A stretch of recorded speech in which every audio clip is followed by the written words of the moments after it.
Muy buenas tardes. A continuación, vamos a desarrollar las soluciones de los problemas de las Olimpiadas Matemáticas ZCAR 2021 Universidad Nacional Abierta de Distancia en la categoría de 11 a 16 años. Estos problemas fueron desarrollados por los tutores Luis Ramón Fuentes Castilla y Randy Zabaleta del CECAP Cartagena y el tutor Luis del Valle del CECAP Puerto Colombia. Veamos nuestro primer problema. ¿Cuánto es 7 a la 7 sumado 7 veces? La solución a este problema es la siguiente. Podemos ver que nosotros podemos escribir 7 a la 7 como 7 a la 7 por 1. Eso lo hacemos con cada uno de estos sumandos que tenemos acá y nos quedaría esta expresión. De aquí notamos que 7 a la 7 es un factor común. Sacamos factor común 7 a la 7 de esta expresión y nos quedaría 7 a la 7 que multiplica a la suma de 7 unos. Si sumamos todos estos unos, nos quedaría 7 a la 7 por 7. Y utilizando propiedades básicas de los exponentes, producto de potencia de la misma base, se suman los exponentes y eso nos quedaría 7 a la 8. Luego, 7 a la 7 sumado 7 veces nos da 7 a la 8. Problema número 2. ¿Cuánto es la mitad de la siguiente expresión? 4 a la 2004. La mitad de 4 a la 2004 sería 4 a la 2004 dividido entre 2. Podemos identificar nosotros que este 4 podemos escribirlo como una potencia de 2. Ese 4 podemos escribirlo como 2 a la 2. Entonces nos quedaría 2 a la 2 a la 2004. Vamos a utilizar repetidamente propiedades básicas de la potenciación. Aquí tenemos potencia de una potencia. Entonces esto nos dice que nosotros podemos multiplicar los exponentes y nos quedaría 2 a la 4008 sobre 2. Nuevamente, utilizando propiedades de la potenciación, tenemos un cociente de potencia con la misma base. Entonces los exponentes se restan y me quedaría 2 a la 4008 menos 1. Y 4008 menos 1 es 4007. Entonces, la mitad de 4 a la 2004 es 2 a la 4007. Tercer problema. En un vértice de una caja de tamaño 2 por 3 por 4 se encuentra una araña que quiere ir del vértice opuesto caminando sobre las caras de la caja. ¿Cuál es la distancia mínima que debe recorrer la araña? Tenemos una representación gráfica de nuestra caja. Veamos la solución de este problema. Supongamos que la araña quiere desplazarse de este vértice A a su vértice opuesto, que es B, que tenemos acá. Ella puede hacerlo de varias formas. La primera forma que puede hacerlo es caminando sobre las aristas. Si la araña camina sobre las aristas, inmediatamente podemos ver que al recorrer esta distancia de aquí a aquí, es más corto si la araña se desplaza en la diagonal del triángulo rectángulo que se forma. Por lo cual, ya ese camino no lo podemos tomar porque sería una distancia más larga. La otra opción es que la araña se desplace por esta cara en la diagonal de este triángulo rectángulo y después se desplace por una arista. En ese caso, de igual forma podemos identificar nosotros que al hacer un desdoble de la caja al recortar, digamos, esta parte que está aquí y aplanar la caja, entonces resulta que hay un camino más corto que es trazando la diagonal del rectángulo que se me forma, ¿no? Lo que también descartaría la opción de caminar por una cara y después desplazarse por una arista. Siendo así, entonces nos queda solamente como distancia mínima que camine completamente por las caras de la caja sin andar por las aristas. En ese caso, entonces tendríamos tres opciones. Y las tres opciones son las siguientes. Que camine, ¿cierto?, por esta línea que tenemos acá, donde nosotros podemos hacer un desdoble de esta región de la cara, estamos viendo, y cuando la aplanamos nos quedaría un rectángulo, un triángulo rectángulo de esta forma, que tiene como base la distancia de aquí a aquí más la distancia de aquí a aquí, que sería 3 más 4. Y la altura sería 2. Nuestro siguiente caso es que camine de este vértice a este vértice opuesto que tiene acá, haciendo este cruce por estas dos caras.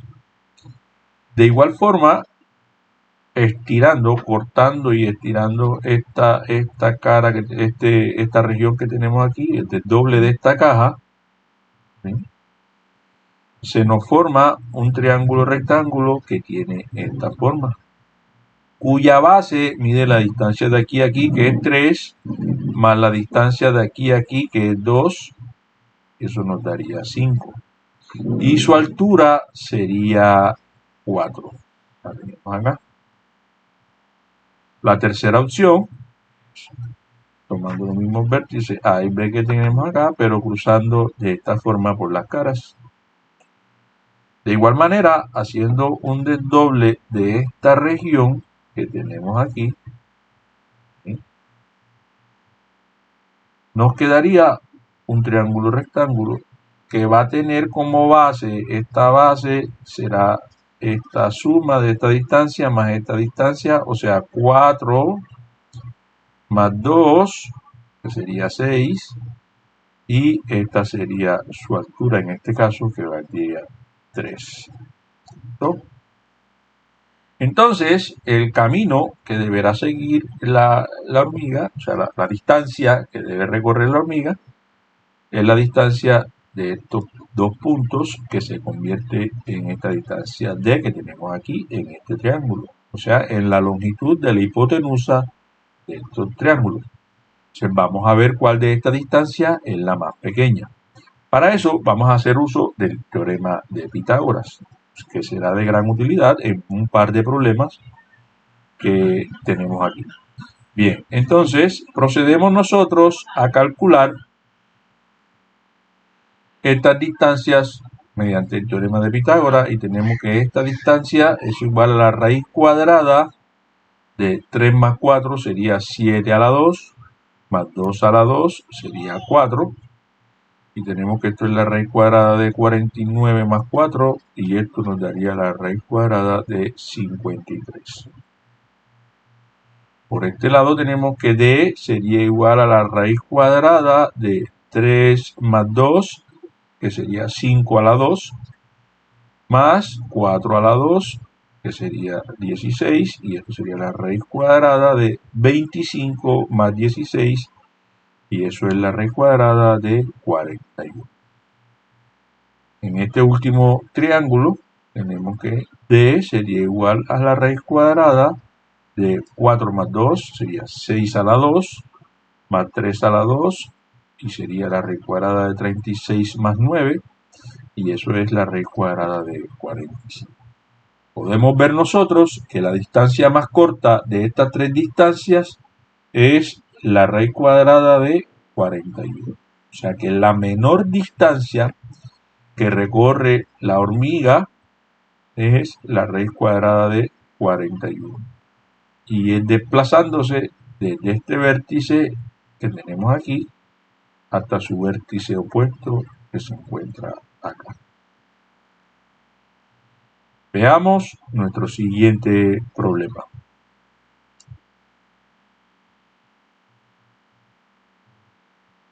Problema número 4. En la siguiente figura, las áreas de los recuadros son 21, 15, 14 y X. ¿Cuál es el área total de la figura que tenemos aquí? Veamos la solución de este problema. Viendo el patrón de comportamiento de las áreas de esta figura, podemos ver que 21 se puede escribir como 7 por 3, 15 se puede escribir como 5 por 3 y 14 se puede escribir como 7 por 2.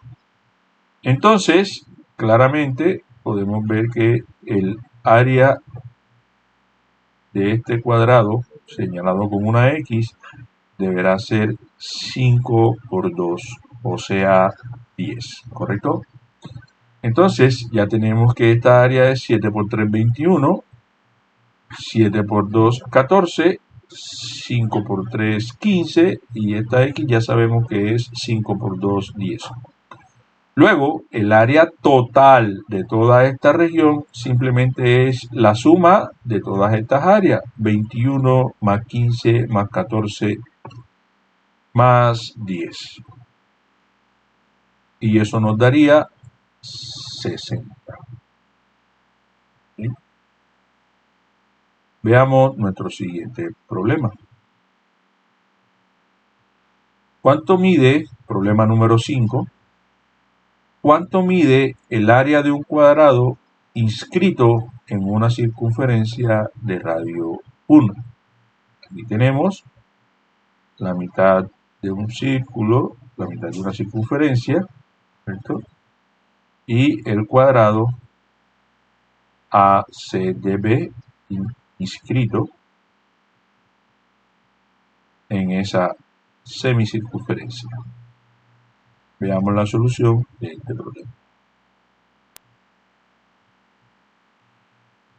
Podemos ver que este señor que está aquí es el punto medio de la distancia de C a D. Lo vamos a llamar A. ¿Okay?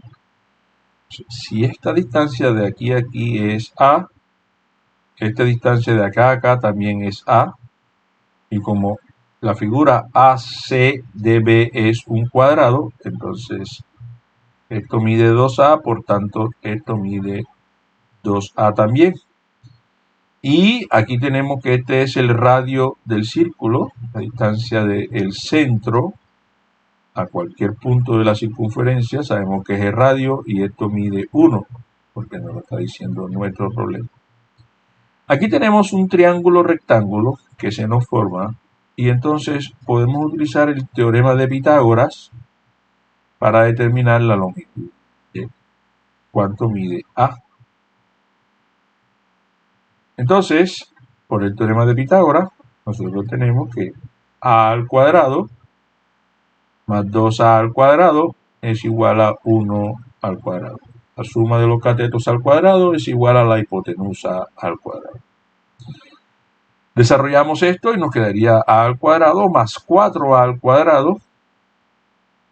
Y eso nos da 5A al cuadrado sería igual a 1.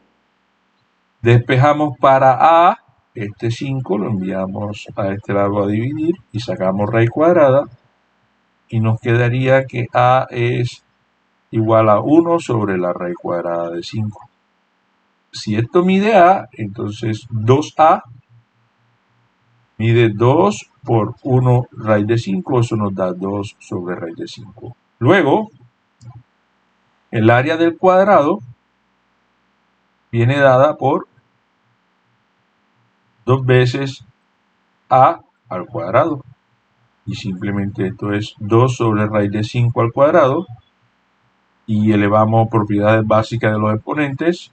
cada uno de los elementos de la fracción, 2 a la 2 y raíz de 5 a la 2. Esto nos daría 2 a la 2, sería 4. Y raíz de 5 a la 2 nos daría 5. Luego, el área del cuadrado es 4/5. Siguiente problema. Problema número 6. Sea ABCD un rectángulo con BCE, la longitud de este lado, igual a 2 veces el segmento AB, 2 veces la longitud de este lado.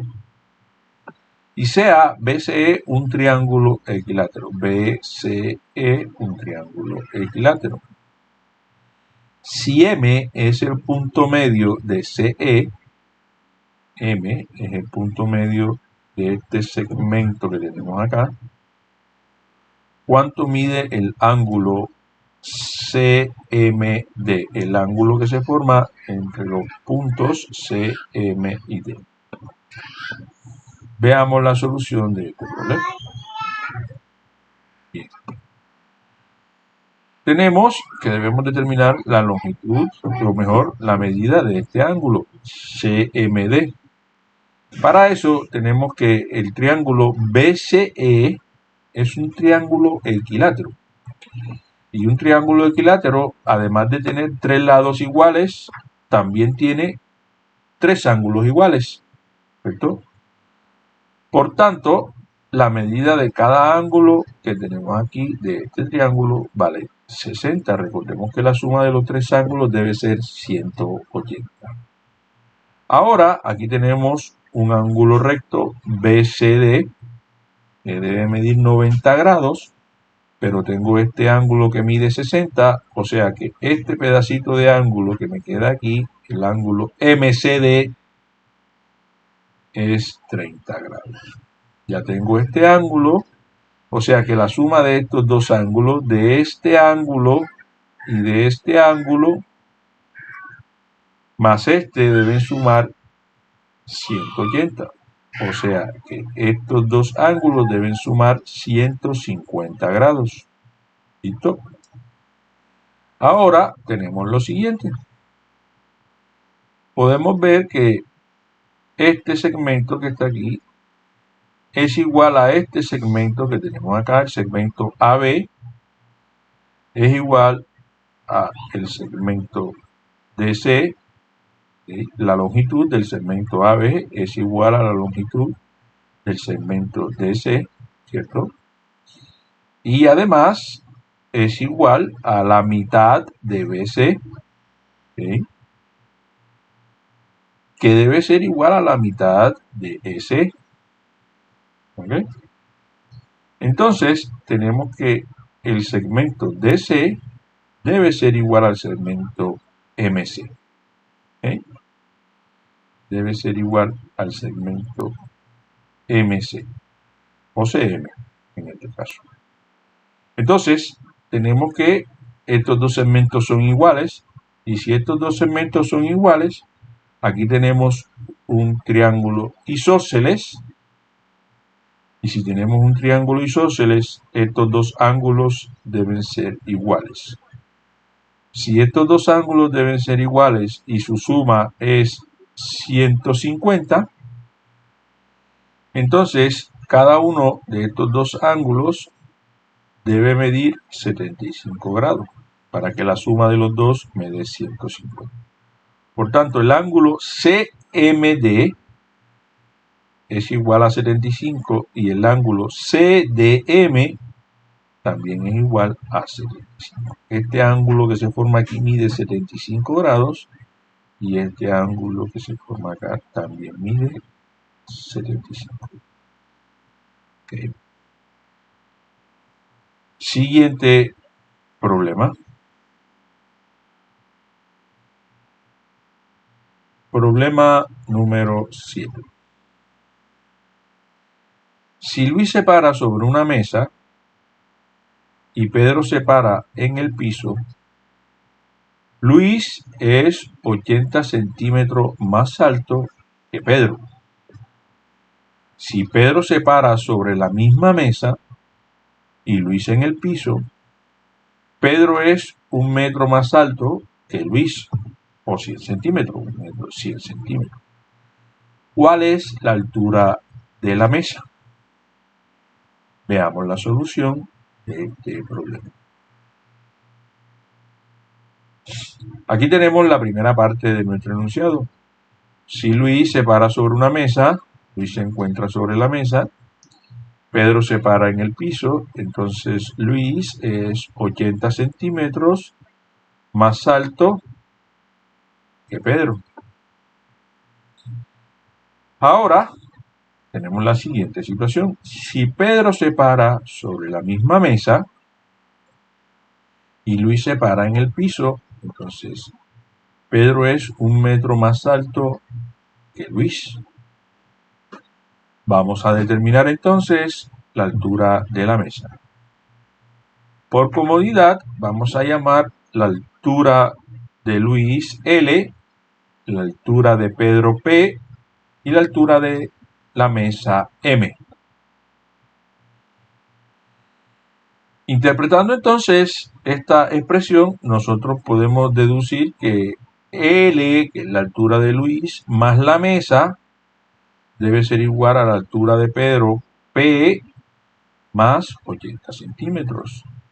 Y de igual forma, de este lado tenemos que P, que es la edad de Pedro, más la altura de la mesa, tiene que ser igual a la edad de Luis más 100 centímetros.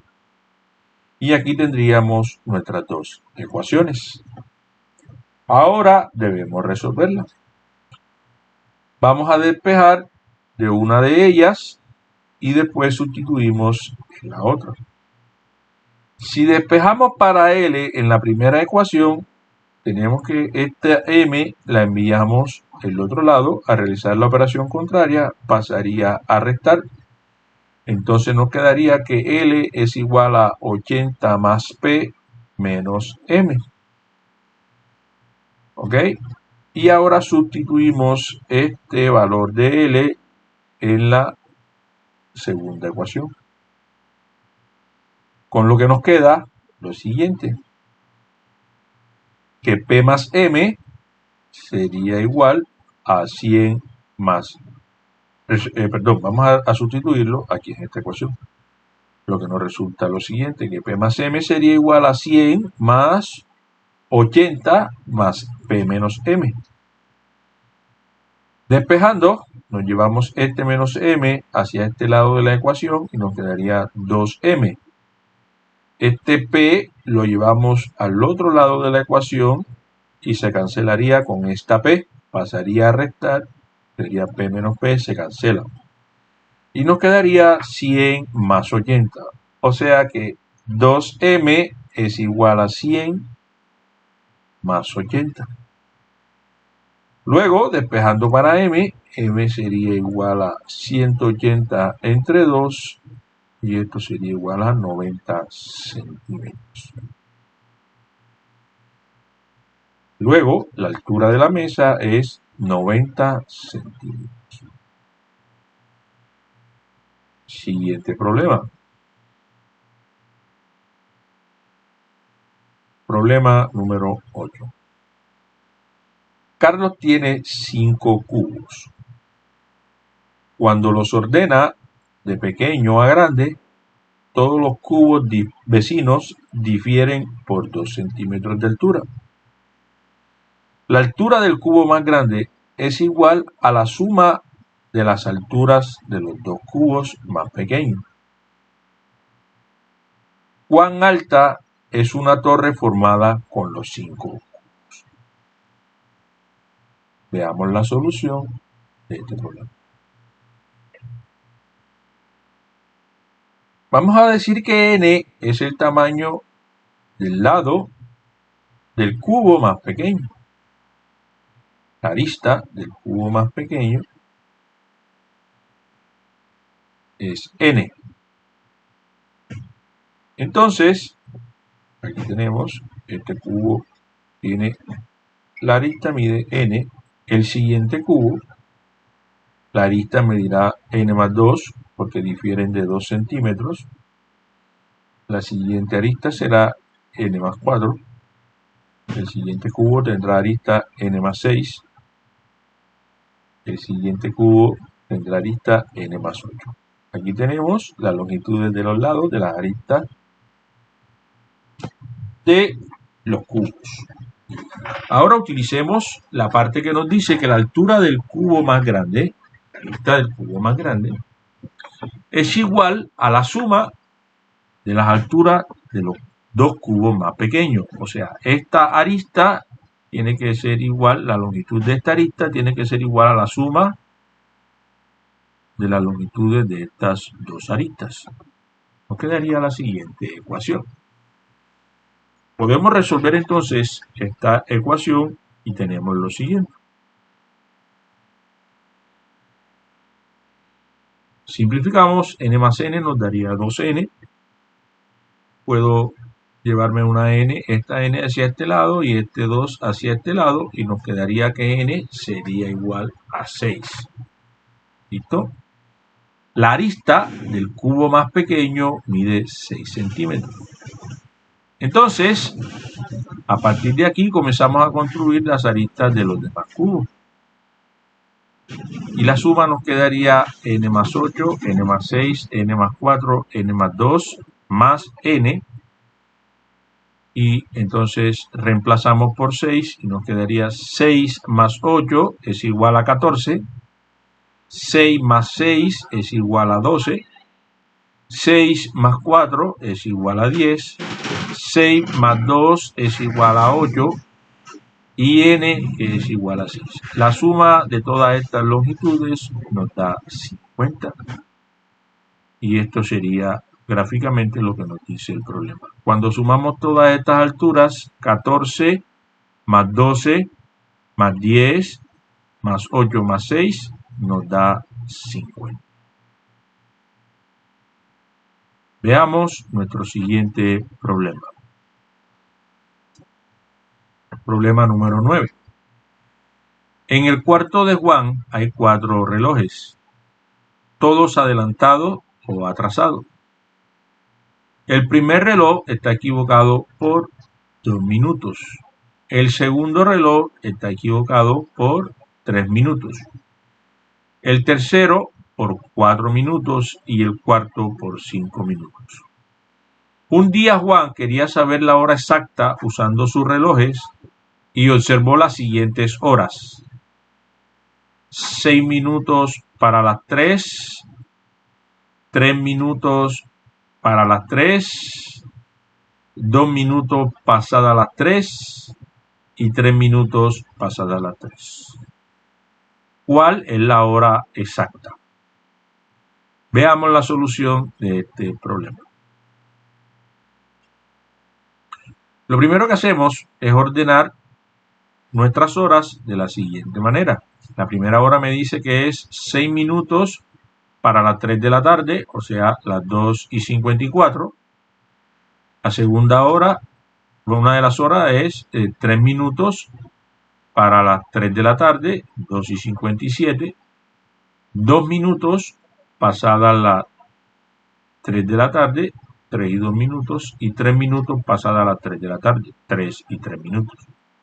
Ahora, como la diferencia, la desviación, la diferencia entre el desfase de las horas es de 5 minutos, entonces la distancia de estos extremos a la hora real debe ser 5 minutos. Entonces, en ese caso tendríamos que las posibles horas serían las siguientes: 2:58 y 2:59. Esto debido a que la distancia o la diferencia de hora entre las 2:54 y las 2:59 es de 5 minutos. Al igual que la diferencia de las 2:58 a las 3:03 son 5 minutos. ¿Listo? Estas son nuestras dos posibles horas. ya que si tomamos la distancia de aquí a 5 minutos o de esta hora, entonces estos señores se encontrarán a una distancia, este señor o este señor se encontrarán a una distancia mayor de 5 minutos, y lo cual no es válido. ¿Ok? Ahora necesitamos determinar de estos dos señores cuál es nuestra hora real. Lo siguiente que nos dice es que la desviación mínima es de 2 minutos, o sea, la diferencia horaria mínima es de 2 minutos. Podemos ver entonces que entre 2:57 y 2:58 la diferencia es de 1 minuto, ¿correcto? Entonces esta no puede ser nuestra opción. Así que la única opción que nos queda es las 2:59, porque la distancia mínima de 2:59 a 2:57, la distancia de 2:59 a 2:57 es 2 minutos. Por tanto, la hora real es las 2:59. Veamos que en efecto así sucede. El primer reloj nos dice que está desfasado 2 minutos, o sea que está atrasado 2 minutos. Entonces la hora que refleja el primer reloj es 2:57, o que faltan 3 minutos para las 3 de la tarde. El segundo reloj nos indica que está adelantado 3 minutos, o sea que indica las 3:02 de la tarde. El tercer reloj nos indica que está adelantado 4 minutos, o sea que indica las 3:03 de la tarde.